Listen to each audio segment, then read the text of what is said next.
There are good news and bad news. The good news is that whichever lens you choose, it's gonna do the job awesomely. But the bad news is that you've already chosen which lens you want to get, but you haven't pulled the trigger just yet. So you are here to find the reasons that back up your choice. And before we do the deep dive in the details, here is the summary. If you work with a high-end clients getting paid shit ton of money for your gigs and cannot have absolutely any compromises and you do not care how much the things cost, then go with the Sony 24-70 GM2. That's easy. However, if you want 95% of the performance for almost 50% of the cost and do not care that you can't brag to your friends about this little G Master badge, then Sigma is your choice. And honestly, Sigma is much more sensible choice, much better bang for the buck. Yet after using both of these lenses, I still got the GM and I'm not getting ton of paid gigs. I know that's not something you want to hear, but I will tell you why is that at the end of the video. But let's look at how close these two lenses are to make you confused even more. So if you talk about the build and physical comparison of these two lenses, then they are extremely similar, except for things that we're gonna see in a bit. But first, I gotta mention that the second generation Sigma saw a lot of improvements and now matches GM much more closely. And I can tell you that the build quality of both of these lenses is just superior. Now, both have aperture ring that can be clicked or declicked, as well as put in auto mode where you control aperture on the camera. Both have AF/MF switch, both have internal focusing, both are weather sealed, both have linear motors. Both are almost the same length of 120 millimeters. Both have the same filter thread of 82 millimeters and both have custom buttons. Now, what they both don't have is image stabilization nor the internal zoom. The four differences: Sony is lighter by 40 grams, and in my world, it's insignificant difference. Sigma has a better minimal focus distance and it can focus 4 centimeters closer. But the two differences that are quite significant is that Sony has an extra switch that makes the zoom ring either smooth or tight, while Sigma has only it on a smooth. And lastly, not a deal breaker for some, but the fact that Sigma's zoom ring works in reverse definitely can be for others, especially if you own several other Sony zoom lenses and have to switch to Sigma mid-shoot. It can really throw you off. So internet says that both are extremely sharp in all apertures and Sony has a slight edge in corners, while some claim Sigma to be sharper at the closest focusing distance. If you would see the images individually, you would not be able to tell them apart. They both perform spectacularly and so close to each other. The only way you can tell the difference if you really put them side by side and pixel peep. Let's see that on a computer. As you can see, I did quite a lot of test shots in all focal lengths and apertures, and let's start with the 24mm f2.8, and as expected, I'm not able to tell the difference in the center sharpness. Even if I zoom into, let's say, 200%, here you can see that that's a Sigma lens and the center sharpness is pretty great. Same thing if we go to Sony, perfectly sharp, and I'm not able to tell the difference. Same thing pretty much with the 70mm. This is Sigma lens. Where I did see a bit of a difference in sharpness as expected as well was in the corners. You can definitely see it in this image. The G Master, let's zoom into 200%, is pretty sharp, but Sigma was lacking behind in some places. However, I did some couple of more tests, and here the winner I was not able to tell. This is again Sigma. Looks all right, a little bit mushy, but looks all right. And here you have the G Master.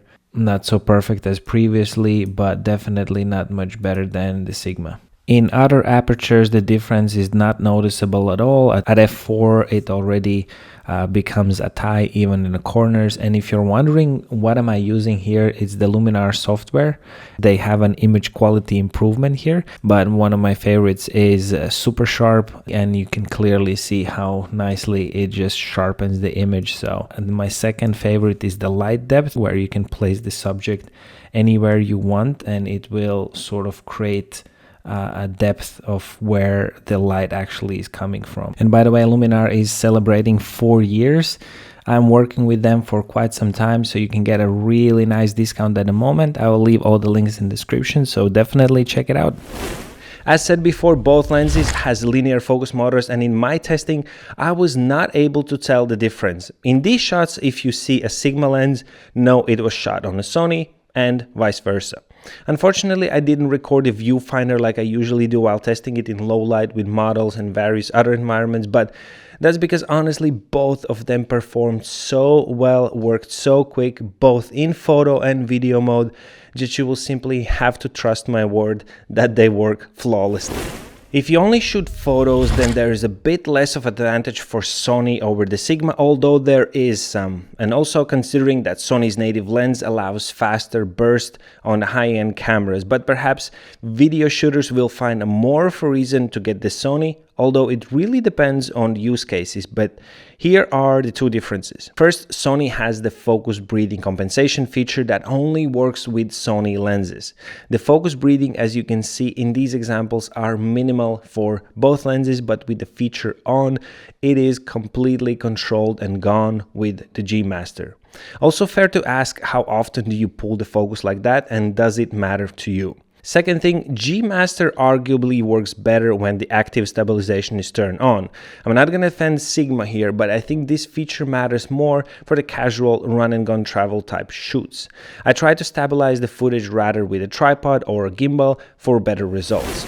And lastly, the value. And here are two aspects, one psychological and the second factual. Let's talk psychology first, because it really is important how you show up. Want it or not, but when you have that GM tag, not only it gives the bragging rights among your mates, it also brings you confidence that you literally have the best of the best tool for the job. And if something does go wrong, you can be sure that you couldn't have had a better gear. Sometimes it outweighs all the reasonable comparisons and specs.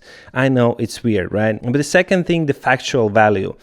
Think of it this way. Sigma usually costs about half of that of a Sony. And during Christmas, there was some glitch where people were saying they were getting them for like $800. I'm really not sure if it was a scam or not. And please comment if you know more about it.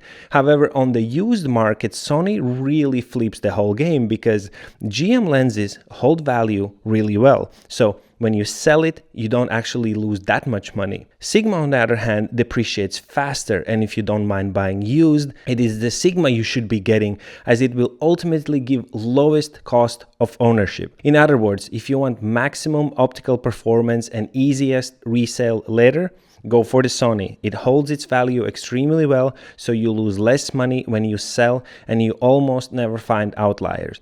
If you want the best value for your budget and lowest cost of ownership, grab a used Sigma. It's significantly cheaper upfront and still delivers nearly the same real-world results.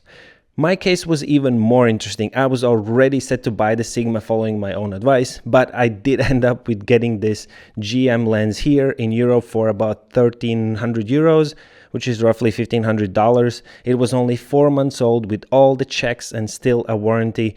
It was too good of a deal to pass. Thanks, Mario. And please note that all these prices and speculations are time and country specific. Not everything applies to all countries. Therefore, do check out the links in the description for the current prices, but some good deals do pop up once in a while. I really hope this video gave you some clarity on how to look at things and you now are convinced on getting one or the other. But in the end, relax, my friend. Whichever lens you will get, it is gonna be a fantastic performance. Trust me on that. Good luck, and let me know in the comments what you actually are getting and why. I'm really curious to hear that. Cheers, guys. Bye.